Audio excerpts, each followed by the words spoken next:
les vieilles gens, la mère Jacqueline. La cour était pleine, étroite, sale et sombre. Le corps de la maison y projetait son ombre. La porte entrebâillée au battant chancelant laissait voir le chemin de poussière tout blanc. Des iris hérisssaient de leur verte épée les crêtes du mur noir sur le ciel découpé. Les oiseaux au soleil chantaient dans le lointain, et c'était le printemps, et c'était le matin. Au milieu de la cour, la vieille était assise, son front bas iridé, sa prunelle indécise, et trouble ne gardait plus rien d'intelligent. Cruel, l'âge insultait à ses cheveux d'argent, et la corbeille infirme et pauvre, en latitude, console le dénuement de la décrépitude. Tout près d'elle, cousin avec activité, petite, blonde, blanche et rose de santé, une enfant de 15 ans lui tenait compagnie. La porte était ouverte et la route aplanie. Les moineaux sur le toit épelaient leurs chansons, et le fils du voisin, jeune et hardi garçon, passait rasant le mur et regardant derrière pour saluer de loin la gentille ouvrière. Et, tandis que tous deux rougissaient et tremblaient, et timides, des yeux seulement se parlaient, que la vieille disait, un instant amusée, « C'est donc pourquoi tu viens tant près de moi, rusé. » Je voyais, leur faisant des signes de la main, l'amour qui s'avançait arrière par le chemin.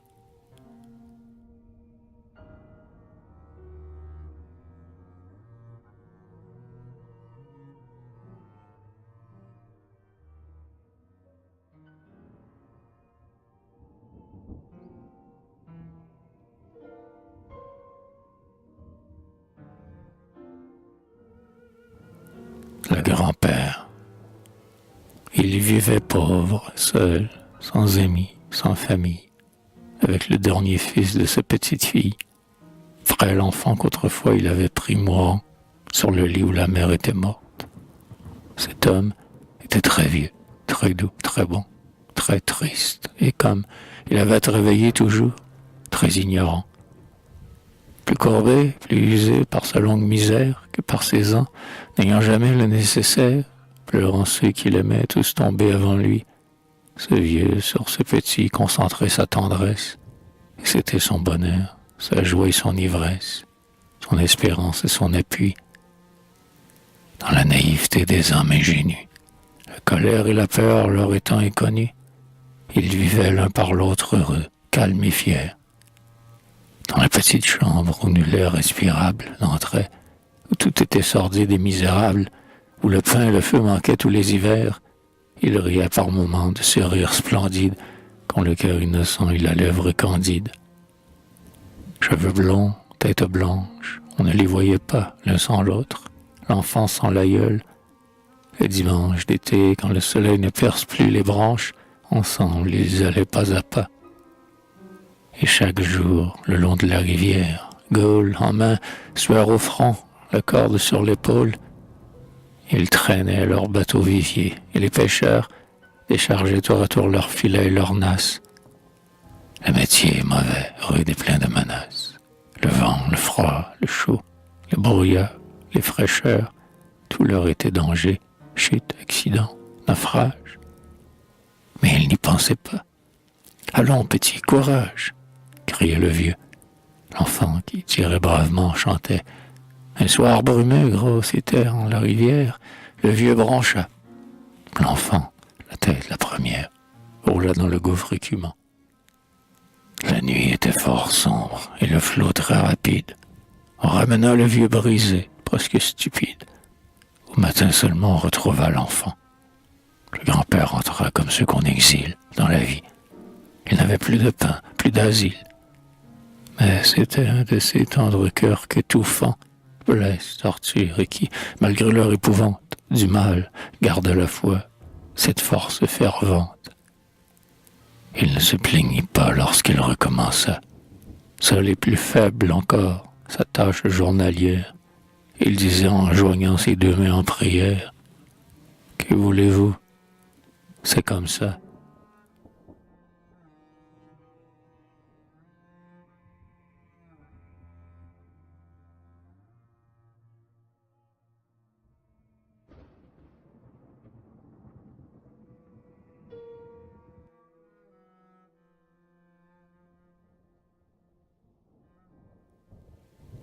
l'ami des pauvres. Je l'avais vu passer souvent dans la campagne, son chapeau sur les yeux, sa pipe pour compagne, l'air endormi plutôt que triste.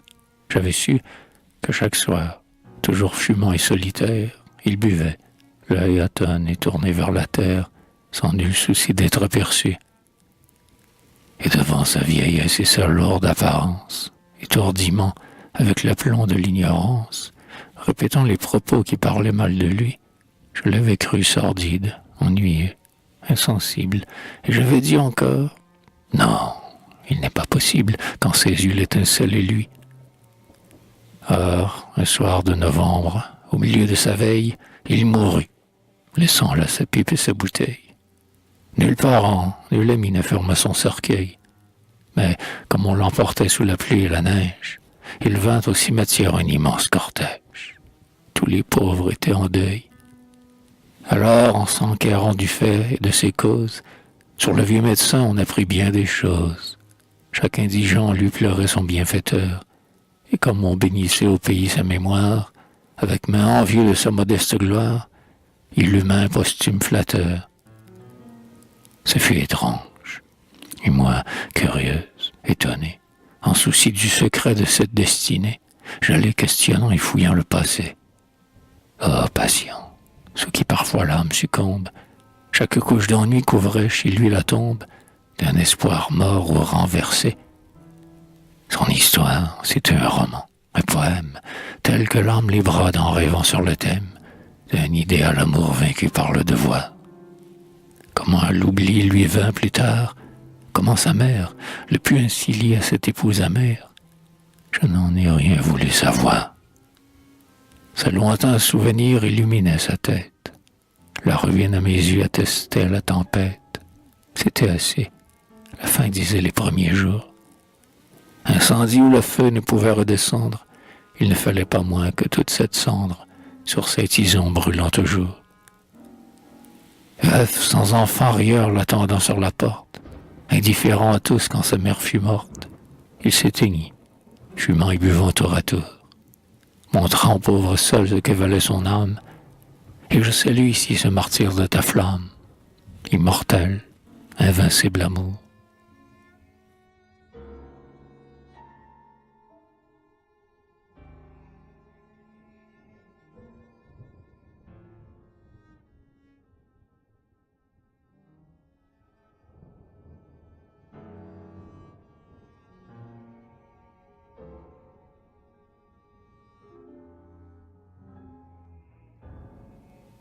La tante.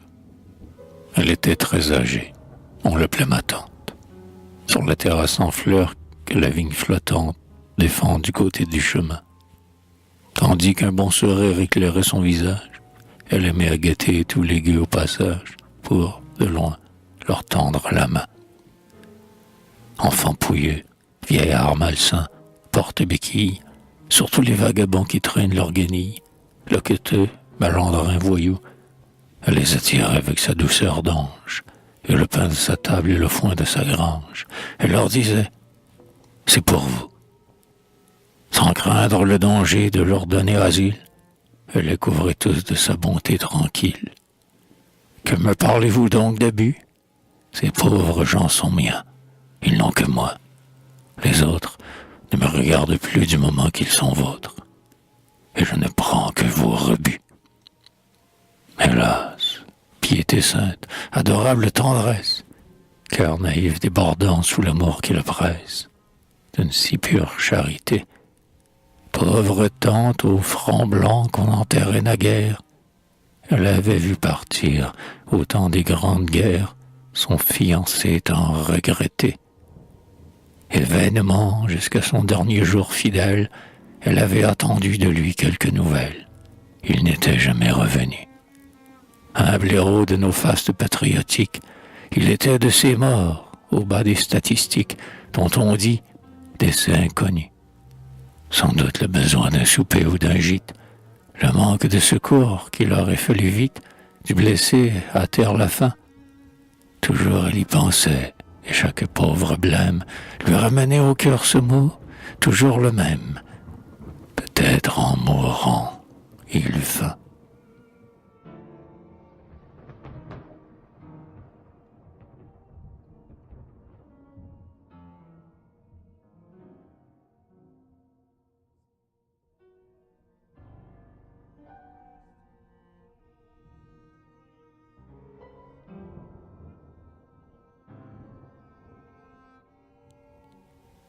La vieille fille. Quand j'entrai, sur son lit couché, elle était morte. Le rayon de soleil qui passait par la porte, entr'ouverte, effaçait les cierges allumés. Sur la table, les mains jointes, les yeux fermés. Elle ne souffrait plus, mais dormait.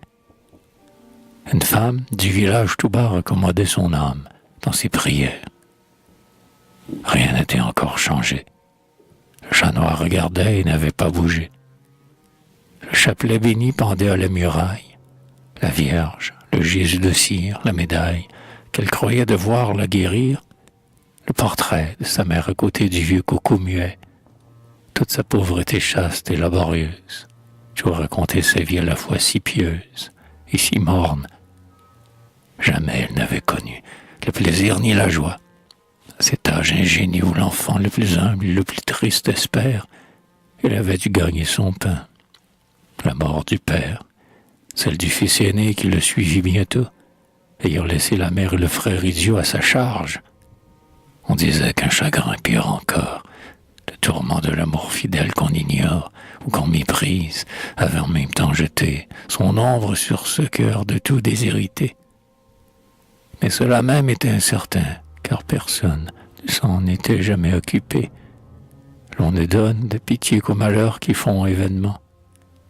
Elle n'avait rien dit, sa santé seulement s'affaiblissait depuis cette époque fatale, toujours l'aiguille en main et de plus en plus pâle, sans se plaindre jamais, quoi qu'il eût à souffrir, sans prendre un seul moment de repos, sans ouvrir son âme où s'amassait la défiance amère. Ah, quand il eût fallu soigner sa vieille mère et la mettre au cercueil pour la première fois, elle s'interrompit lorsque ses pauvres doigts furent soudain roidis par la paralysie. L'épouvante, l'effroi dont elle fut saisie, le cri qui s'échappa de son cœur révolté, l'horreur de reconnaître alors l'inanité de sa foi, je n'ai pu ni ne dois le décrire. Le doux apaisement de son dernier sourire révélait son secret à celui qui voit tout. Personne ne pleurait dans cette chambre. À bout de force, l'idiot courait dans la campagne sans savoir où. Sa sœur, sa fidèle compagne, lui faisait peur avec ce sourire arrêté, où son œil éperdu lisait « Éternité ». La garde veillait seule auprès de ce cadavre. La pauvre voyageuse avait gagné le Havre, et l'oubli de chacun ne peignait que trop bien cette existence dont l'épigraphe fut rien.